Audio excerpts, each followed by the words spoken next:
Il y a un message pour vous ce matin. Le Seigneur a mis le message sur mon cœur.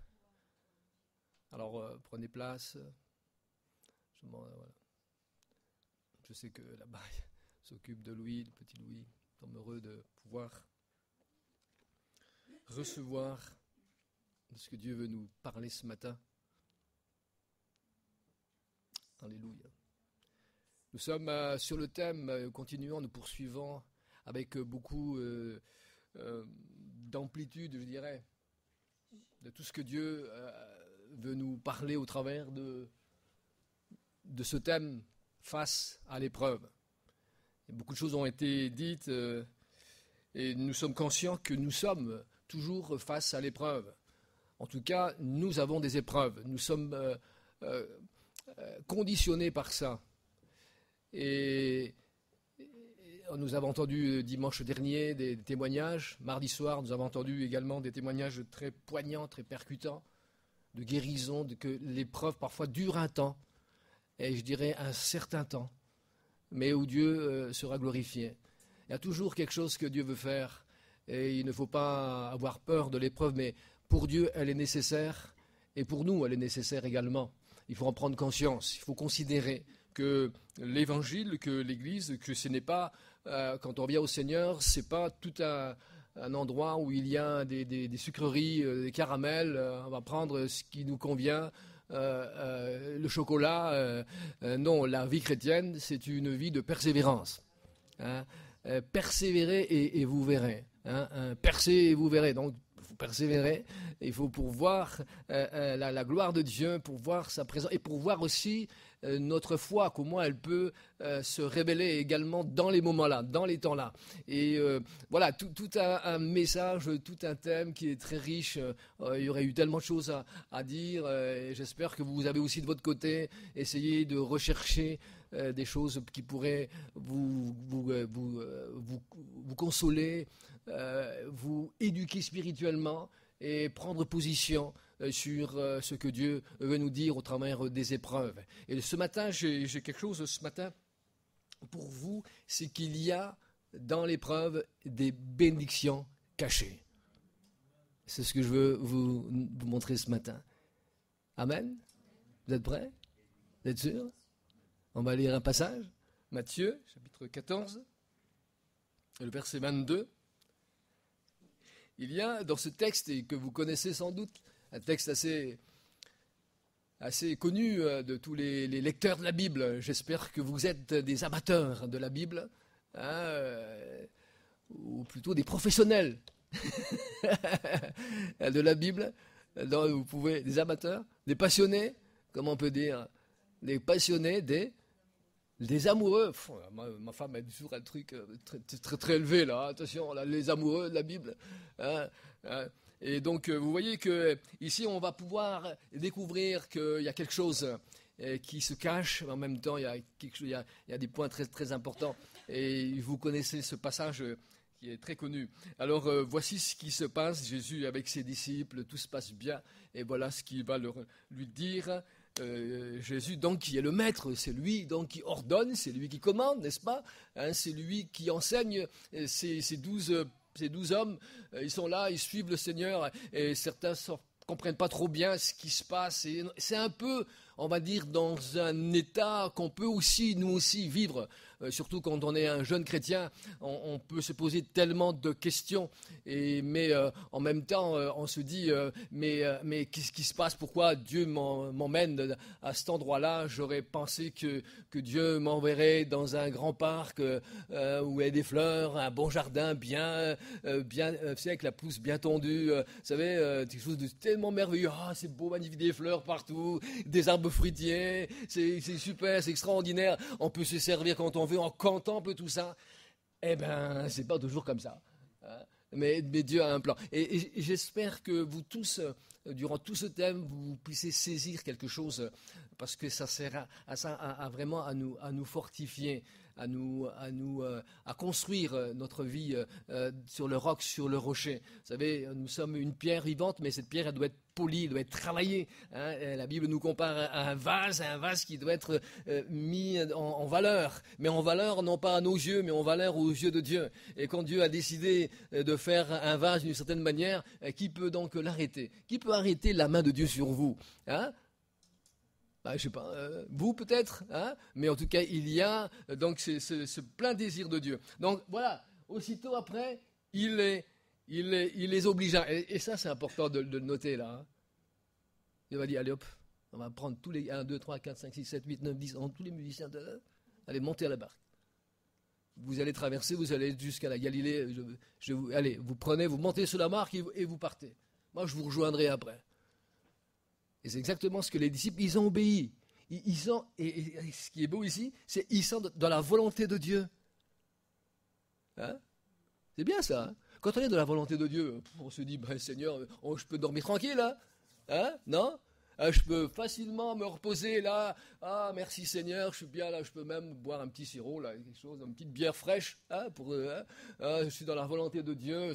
On peut se reposer dans la volonté de Dieu. On peut tranquillement, on peut réfléchir, on peut penser à Dieu, les merveilles, les étoiles. Tu seras comme l'étoile.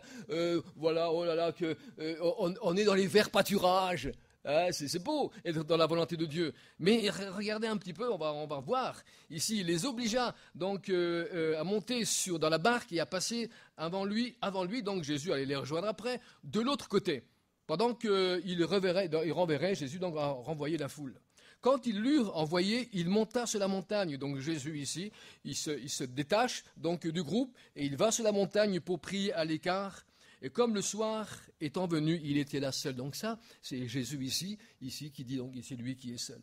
La barque était au milieu de la mer. Et ça, c'est vous, ça, c'est nous. Voilà.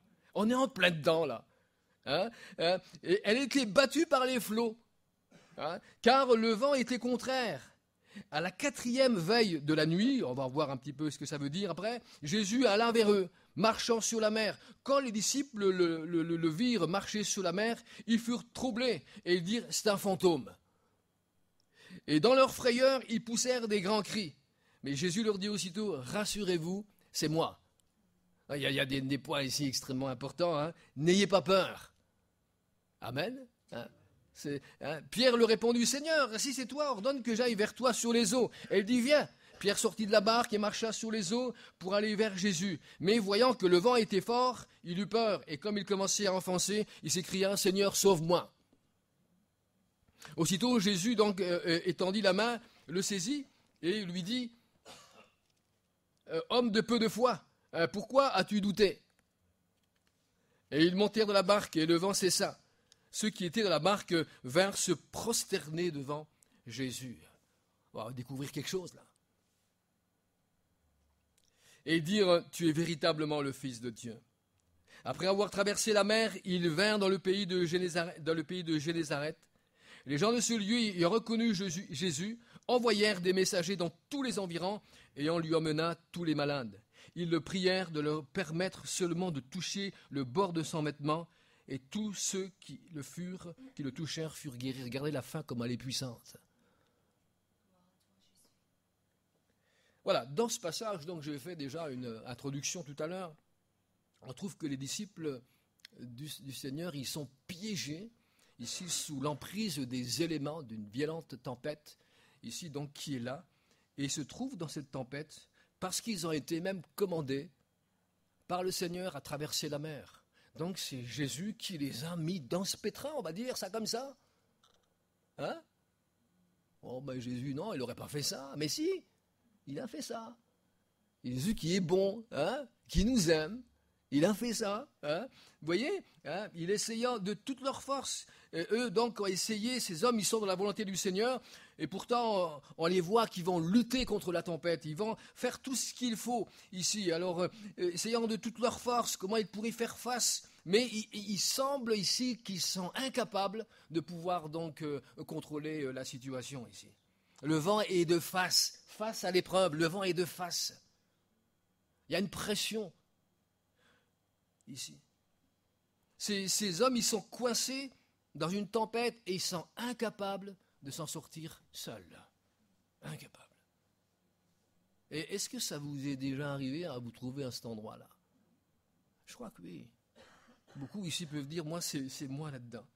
Coincé dans une tempête de la vie où on essaye, où vous avez essayé par tous les moyens de vous en sortir. Et peu importe ce que vous faites, mais tout ce que vous faites semble n'avoir aucun effet et aucun progrès pour que vous puissiez vous en sortir. Et on a tous des temps comme ça. On a tous des moments comme ça. Qu'en soit de la volonté de Dieu, on a des moments où on est pris comme ça dans une tempête.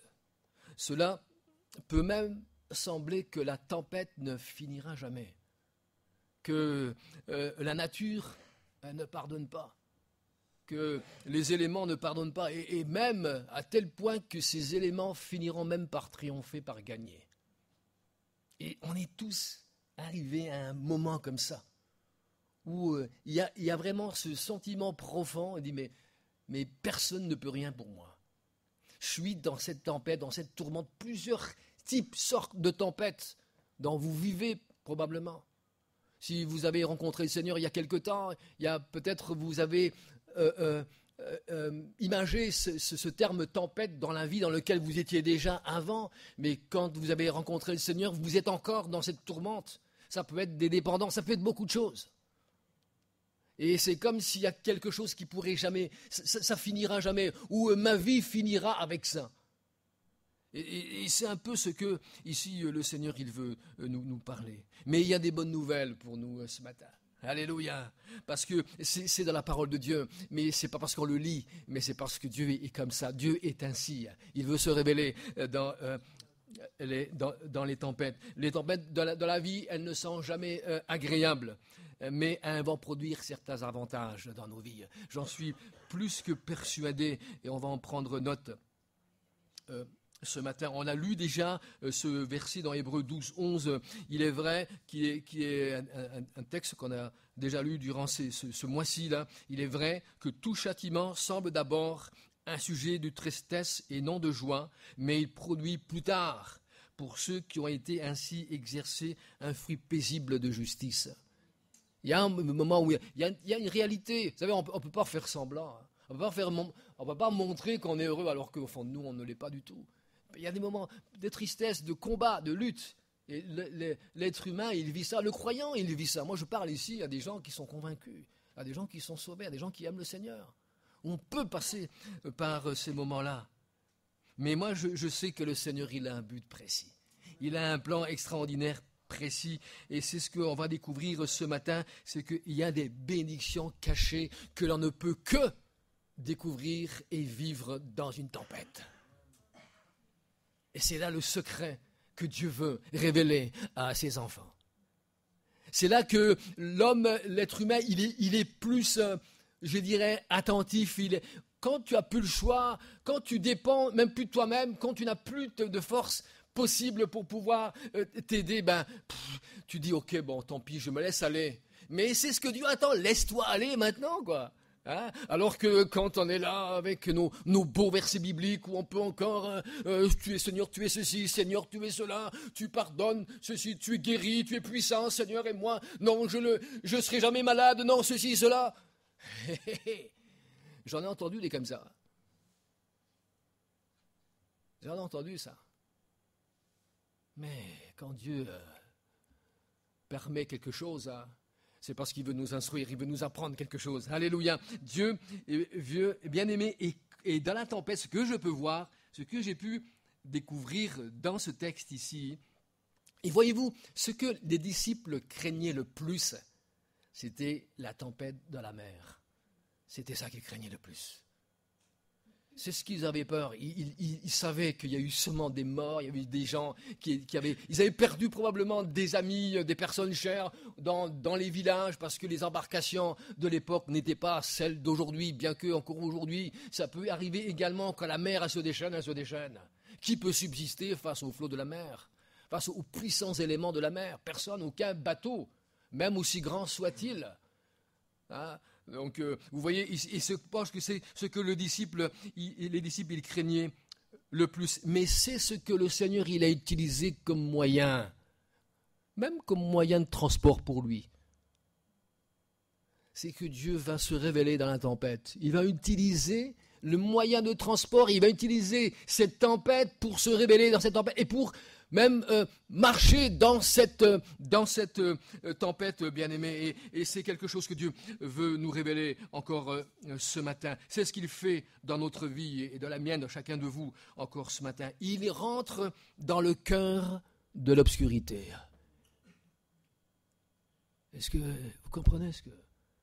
Il rentre dans le cœur de l'obscurité. La 4e veille de la nuit, dans les systèmes romains, ce n'est pas le 4e jour, hein, c'est la dernière partie de la nuit. Donc c'est les petites heures. Moi je me souviens quand je rentrais très tard, j'étais dans le monde de ma mère, mon père me disait tu es rentré dans les petites heures. Donc les 1, les 2, le 3. Vous voyez ce que je veux dire ? Et Dieu, il arrive dans les petites heures, il arrive vraiment dans le quatrième temps de la nuit, donc aux petites heures du matin. Pendant les moments, les heures les plus sombres de la nuit, Jésus est venu marcher sur l'eau, sur la tempête, sur votre tempête. Jésus vient marcher sur votre tempête. Est-ce que vous comprenez ce que Dieu veut révéler ici ? C'est pas que Dieu ignore notre tempête. C'est pas que Dieu est là en train de dire oh là là super chaud en train maintenant, il est en train d'en baver le pauvre gars là. Hein. Mais Dieu va venir là. Il va venir, il va aller dans votre tempête, il est là en votre tempête. C'est ça ce que Dieu ici il veut révéler ici pendant les heures les plus sombres de la nuit, Jésus est venu marcher. Et on pourrait se demander à ce moment-là mais où est Jésus ? Et probablement, c'est les questions que l'on s'est posées dans les moments les plus sombres, les plus difficiles, où toute mon âme, où il y a un déchirement, où il y a vraiment, on est abattu. Il y a même la foi s'est presque envolée. Il n'y a plus rien.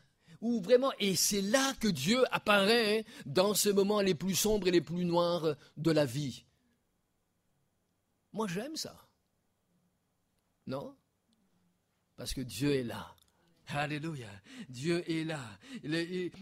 Jésus, dans Hébreux 13:5, la fin du verset ici, il est dit, car lui-même a dit, je ne te délaisserai point et je ne t'abandonnerai point. Dieu a fait une promesse extraordinaire. Et la promesse extraordinaire que Dieu a fait, ce n'est pas que Dieu va éviter les tempêtes, va nous les faire éviter, mais c'est que Dieu sera là dans les tempêtes. Alléluia. Et ça, je veux vous le rappeler ce matin, même dans les heures les plus sombres de la nuit, Dieu est toujours au contrôle. Ça qui est important, c'est que Dieu est au contrôle de votre vie. C'est lui qui contrôle votre vie. Et Psaume 139, versets 11 et 12, voici ce que David dit. Si je dis au moins les ténèbres me couvriront, la nuit devient lumière autour de moi. Même les ténèbres ne sont pas obscures pour toi. Regardez ce que David a compris cela. La nuit brille comme le jour et les ténèbres comme la lumière. C'est que même les ténèbres, il y a la lumière qui est là. Alléluia. Dieu est là. Et c'est ce que le Seigneur a voulu démontrer. Voyez-vous, il est là même lorsque vous ne pouvez pas le voir. Parce que vous êtes dans la perspective d'ici des flots. Il y a tellement de choses qui vous environnent. Au moment où vous ne pouvez même pas le voir, mais il est là. Il est là au moment propice où il va intervenir. Alléluia. Gloire au Seigneur. Jésus vient face à la catastrophe. Les disciples ici, ils étaient dans une lutte pour leur vie, leur survie ici. On ne s'en sortira pas. Jésus est parti prier et puis il n'est pas avec nous ici. Mais ils avaient beaucoup de peine. La Bible elle dit dans Marc 6,48, ils avaient un autre donc texte qui est une parallèle à ce même passage dans Matthieu, qui dit ils avaient beaucoup de peine à ramer. Ils luttaient contre la tempête. Ils avaient peur pour leur vie. Tout espoir avait disparu. Vous savez, quand on arrive à un moment comme ça où tout espoir a disparu et qu'on se dit, ça y est, je vais mourir maintenant. C'est fini pour moi. Mais Jésus est venu marcher sur les flots. Alléluia, Oh, merci Seigneur. Dans la période la plus sombre, il y a comme une voix qui dit maintenant, regardez. Regardez maintenant. Regardez, regardez. Jésus est sur le point d'apparaître. Vous savez, comme c'est beau. Et en fait, ce que les disciples ont vu quelque chose d'extraordinaire. On va y arriver. Jésus, il ne peut empêcher d'aller dans la tempête. Il va vous garder au milieu de la tempête. Pensez aux Hébreux, là, ceux qui sont allés dans la fournaise. Vous connaissez ce passage-là? Mais Jésus n'a pas empêché, Dieu n'a pas empêché à ce que ces gens aillent jusqu'à la fournaise. Mais Jésus était là au milieu d'eux, comme un témoignage pour les hommes. Alléluia, gloire au Seigneur. Le Seigneur est beau, est puissant et merveilleux. Et ce qu'il a fait pour eux, le Seigneur, il le fait pour chacun de nous ici. Il vient sur la surface de l'abîme. Alléluia. Jésus ne leur a pas dit que la tempête n'était pas dangereuse. Jésus n'a pas minimisé la tempête. Est-ce que Jésus n'était pas en train de dire, oh, mais c'est rien ce que tu traverses, c'est rien, ça va passer. Mais non, Jésus n'est pas en train de dire à chacun, c'est pas grave ce que tu vis, c'est grave, c'est dur, c'est difficile. Jésus est conscient de cela. Il sait ce que tu vis, il sait ce que tu traverses en ce moment. Mais dans ce moment de lutte, de combat, il est là, il se révèle. Et le Seigneur, il nous dit ce matin, regardez maintenant. Regardez ce que je vais faire. C'est là que vous allez découvrir qui je suis. C'est là que les disciples ont découvert la puissance de Dieu. C'est là qu'ils ont vu que Dieu est au-delà même des éléments. C'est que les éléments se déchaînent. Il y a une puissance des flots ici, mais ils vont voir que Dieu même est le maître même des éléments. Et ils n'auraient jamais pu le voir autrement s'il n'y avait pas eu ce moment-là, ce temps-là. S'il n'avait pas vécu ces temps où il y a une tempête tellement difficile et dure, est-ce que Dieu pourra faire quelque chose dans cette situation-là? Est-ce que Dieu pourra intervenir? Là, c'en est trop. Qui pourra dire à la mer, calme-toi, arrête-toi? Est-ce que vous me suivez? Ils ont découvert la puissance de Dieu. Jésus, Dieu. Jésus uni avec le Père ici, qui ont dit à la tempête, maintenant ça suffit, calme-toi. Alléluia! Est-ce que vous me suivez? Alléluia. Regardez ce que Dieu fait. Alléluia. Merveilleux est ton nom, Seigneur. C'est toujours sa parole qui est devant nous ce matin encore ici. Et bien aimé, quand j'ai constamment l'Éternel sous mes yeux, Seigneur, il nous demande de regarder que Jésus est plus grand que la tempête que vous pouvez être confronté, même pour vous ce matin. Ne vous laissez pas faire dire que je vais traîner ça toute ma vie.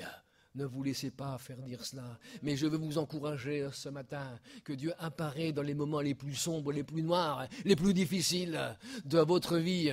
Et je l'ai vécu personnellement et d'autres l'ont vécu. Et je crois que nous l'avons vécu personnellement. Chacun peut en témoigner ici en tout cas. Mais le psaume 16, 8, voici ce qu'il y a quelque chose ici qui peut être un encouragement pour vous. Il dit, j'ai constamment l'Éternel sous mes yeux. Quand il est à ma droite, je ne chancelle pas. Regardez à la droite, le Seigneur est là. Alléluia. Il est là. Alléluia. Et vous verrez que dans la tempête a été utilisée par le Seigneur. Eh oui, c'est un moyen. Le Seigneur, il a utilisé cette tempête pour vous révéler quelque chose ici. Alléluia. La chose que vous craignez sera le véhicule que Dieu va utiliser pour montrer sa puissance dans votre vie. Là où vous avez peur, là, vous avez peut-être l'impression que Dieu est en dehors de vos peurs. Vous avez peut-être le sentiment que, ouais, Seigneur, moi je vis ça, mais toi tu es là parce que toi tu n'es pas là-dedans. Mais Dieu est là-dedans.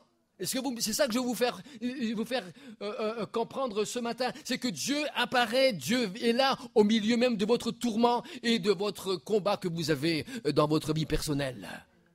Est-ce que vous me suivez? Alléluia. Il y a quelque chose ici. Jésus est venu ici, et quand je découvre ce passage ici, voici, qui était conçu par le Seigneur comme un moyen, il a, au fait, Jésus, parce que nous, souvent, nous voulons nous rapprocher de lui, mais j'aimerais vous dire que le Seigneur, il veut se rapprocher de nous. C'est un moyen pour que le Seigneur se rapproche de vous. On a toujours la tendance d'aller dans l'autre sens. Mais dans ce moment-là, dans ce temps-là, le Seigneur il dit, ça y est, je peux aller vers lui. Je veux aller dans son tourment. Je veux aller dans sa lutte, dans ses combats. Et je veux me présenter à lui. Alléluia. Et c'est ce que le Seigneur, il va révéler ici. Il révèle le Sauveur. Amen. C'est lui qui sauve. C'est lui qui va les sauver là-dedans. Qui pourrait venir en aide de ces pauvres gars-là qui sont là, en train de périr, en train de dire c'est fini. Alléluia. La Bible, elle nous dit, je sais que vous connaissez ce passage ici dans Romains 8, 28, que nous savons du reste que nous tous, toutes choses concourent au bien de ceux qui aiment Dieu, de ceux qui sont appelés selon son dessein. Vous avez été appelés selon le dessein de Dieu. Vous avez été appelés pour quelque chose. Vous avez été appelés pour un but, pour une passion, pour une compassion, pour un amour pour lui. Le Saint-Esprit vous revêt de sa grâce, de sa puissance. Vous avez été appelés, mais vous avez besoin de voir la puissance de Dieu. Et comment Dieu peut se manifester, manifester sa puissance s'il n'a pas d'occasion pour le faire, s'il n'a pas d'opportunité pour le faire. C'est là que vous découvrez Dieu. C'est là que vous pouvez dire, waouh, moi je sais, j'ai vécu cela, alléluia. Oh, merci Seigneur. Il révèle le Sauveur. Jésus est venu marcher sur les eaux. Ici, les disciples ne l'ont même pas reconnu. Et on pourrait se poser la même question. On pense que Dieu est en décalage. Et ça que je vais encore vous dire ce matin. On pense que Dieu n'est pas dans tout ce que je peux vivre, de tout ce qui paraît sombre dans ma vie. On pense que Dieu est en dehors de cela. Alors si Dieu apparaît dans mon tourment, je dis, mais ça, c'est pas Dieu ça. Et pourtant, c'est lui. Ils ont pris comme un fantôme. C'est une apparence. Ils disent c'est pas Dieu. Non, Jésus il marche sur la terre. Mais Dieu est là. Il est venu dans cette tempête. Il le voit arriver avec puissance. Et il y a une voix qui va sortir de sa bouche et qui va leur dire il a un message de paix. Il a un message de puissance. Et il y a quelque chose d'extraordinaire ici. Il vient à eux avec un mot de puissance en leur disant c'est moi. C'est moi. Oh, coucou, c'est moi là. Ah oui, je suis pas toujours là, je suis là-bas, regardez. C'est moi là. Et il vient avec un potentiel. Il veut nous dire quoi? N'aie pas peur. C'est moi, mais il va rajouter, n'aie pas peur. Alléluia. Je vais me révéler à toi. Alléluia. Les tempêtes de la vie, c'est un potentiel de révéler le Sauveur d'une manière que nous ne pouvons jamais considérer auparavant. Jamais on peut comprendre cela. Jamais on peut découvrir le potentiel de Dieu, si ce n'est qu'au travers de tempêtes, où Dieu dira à un moment donné, c'est moi, je suis là avec toi, n'aie pas peur. Quelle expérience! Avons-nous besoin de cela? Oui, on a besoin de cela. Parce que la Bible, la parole de Dieu, vivre l'évangile, c'est pas seulement une lecture, c'est pas seulement de l'écrit, mais c'est quelque chose dans lequel nous sommes liés avec le Seigneur. Nous sommes rattachés à lui. Et le Saint-Esprit qui vit en nous, il y a une lutte, il y a un combat, il y a aussi l'ennemi qui nous fait face. Il y a Satan qui essaye, en tout cas, on pourrait peut-être dire, Satan, c'est qu'il a dû faire basculer cette tempête. Mais en tout cas, ce que je peux voir ici, c'est que Dieu est plus grand que l'ennemi, que Satan. Que Dieu est plus puissant, alléluia. Peu importe ce que vous vivez, il y a cette parole que je veux vous laisser ce matin, c'est que Dieu dit, c'est moi, n'aie pas peur, alléluia. Quand il vient à nous, il marche sur notre tempête et il nous donne le même message d'espoir pour chacun de nous, encore ce matin. Il te dit, c'est moi, n'aie pas peur. Il marche sur notre tempête. Amen. Alléluia. Dieu n'attend pas que les choses terminent pour que, enfin, il a compris. Vous voyez, souvent, il y a tout un mauvais concept que l'on peut nous parfois décrire. Attendre que ça se passe et après Dieu va venir. Mais non, Dieu est là en plein au milieu. Est-ce que vous me suivez? Et là, comment expliquer cela? Enfin, en tout cas, j'espère que vous pouvez en tirer quelque chose ici. C'est un message de paix ici. Il y a encore de la tempête quand il aura remonté le moral. Quand Jésus a dit, c'est moi, quand Jésus a dit, n'aie pas peur, il y a encore la tempête qui est là. Ça souffle encore, et c'est moi, d'accord, mais oui, mais qu'est-ce qu'on fait là maintenant? Mais quand on entend la voix du Seigneur, bien-aimé, c'est la paix qui se réfère ici. Ne vous inquiétez de rien, nous dit dans Philippiens 4, 6, mais en toute chose, faire connaître vos besoins à Dieu bien-aimé, par des prières et des supplications, et la paix de Dieu. Et c'est la paix que, vous savez, la paix qui surpasse toute intelligence, gardera vos cœurs et vos pensées en Jésus-Christ. C'est un message de puissance. Lorsque Jésus est venu, s'est manifesté, il a déclaré son identité. Il a dit, c'est moi. Je suis le Sauveur. Alléluia. C'est un pronom personnel qui est imposant. C'est ma personne.